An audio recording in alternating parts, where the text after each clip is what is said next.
vecinos, con ciudadanos. Esto que vamos a tratar ahora es algo que nos afecta a todos y vamos a hablar de las tarifas eléctricas. Claro, el día que dejemos de hablar de las tarifas eléctricas será que tienen precio razonable, que la energía se está pagando a un precio razonable.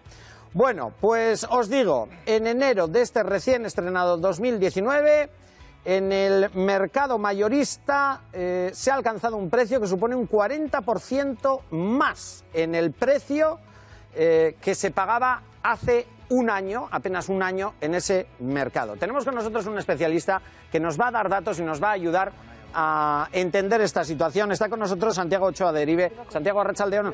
Eskerrik asko berriz etortzeagatik. Vamos a intentar aclarar. Y lo digo porque tú lo sabes bien, Santiago. Fíjate que hablábamos del pool, del mercado mayorista, tal. Lo que nos damos cuenta es que suma y sigue, que esto es un subir, ¿no? Los datos los he avanzado antes, vamos a verlo aquí. No engañan los datos. En enero del año pasado, en el mercado mayorista, en el conocido como pool, se pagaba un precio de 45,11, algo más de 45 euros el megavatio hora. Pasado un año, pues ahí está la cifra, ¿no? 62,87 euros. Uno ve estos precios y un incremento de un 40%, yo te pregunto, Santiago, ¿eso se va a ver repercutido en nuestra factura de la misma manera? No de la misma manera, pero sí que aumenta, porque el precio mayorista es una parte que puede ser del orden del 35 al 40% de nuestra factura final.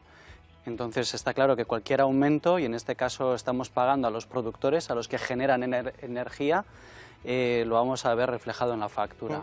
Es que aparte de este incremento veíamos otro incremento de un 1,5%. No sé, porque solo lo que veo son incrementos del precio. Sí. ¿Eso está incluido dentro de ese 40%? Sí, este 1,5% ya es lo que ha subido con respecto al mes anterior. Al mes anterior, diciembre. Eso es. Ya está, es decir, pues habíamos pasado por unos meses que parece que bajaba algo, un poquito, se contenía, y otra vez vuelta a subir, ¿no? Entonces, pues bueno, pues ahora en la cuesta de enero volvemos a tener otro pequeño cuesta. Otra pequeña cuesta, otra pequeña zasca, que se dice habitualmente, ¿no? Zasca al bolsillo en cuanto a las eléctricas. En cuanto a los factores.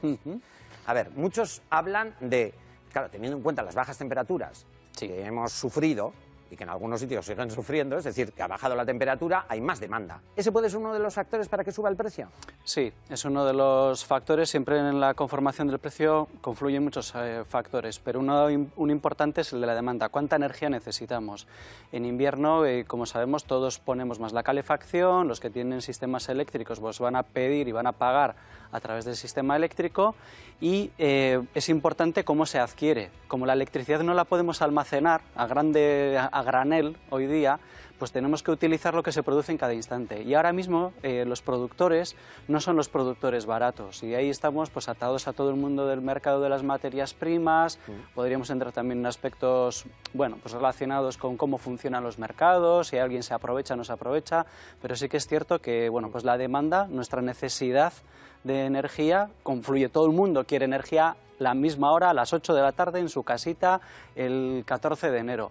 Y eso hace pues también que el precio suba. Santiago, has hablado de materias primas, el encarecimiento de las materias primas. Sí. Explícanos, ¿qué quiere decir esto?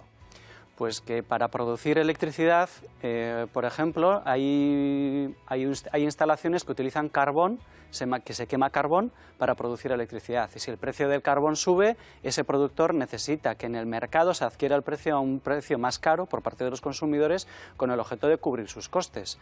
Por lo tanto, cuando tenemos escasez de materias primas, ves petróleo, gas natural, carbón, todo eso está empujando también a que el precio suba.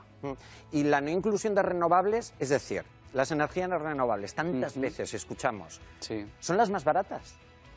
Bueno, ¿abaratarían el precio? Abaratan el precio, y la gran problemática que tenemos es que no tenemos todas las tecnologías renovables en nuestro sistema. Básicamente en el sistema español, que es del que bebemos, tenemos tecnologías que son la eólica y la hidroeléctrica, es decir, agua y viento.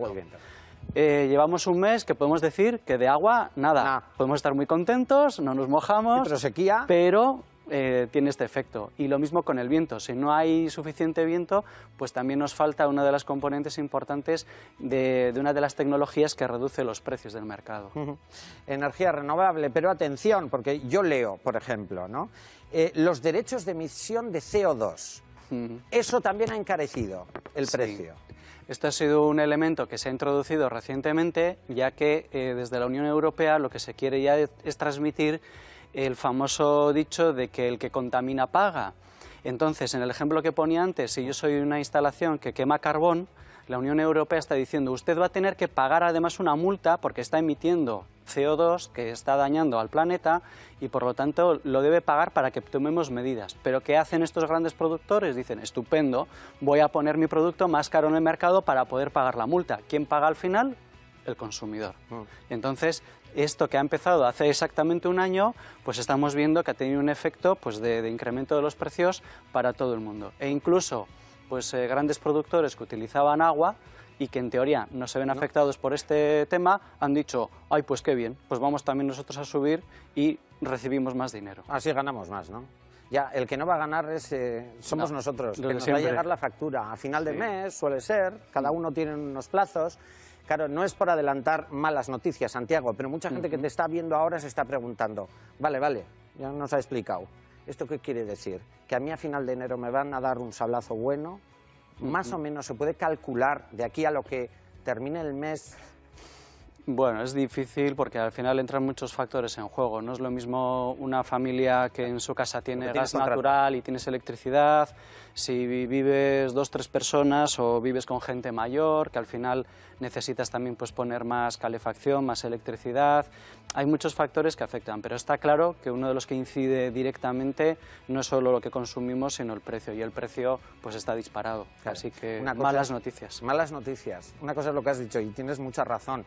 Más allá del consumo, de cómo hagamos ese consumo, existen factores sobre los que no tenemos directamente una responsabilidad, pero que sí repercuten en lo que vamos a pagar. Eso es.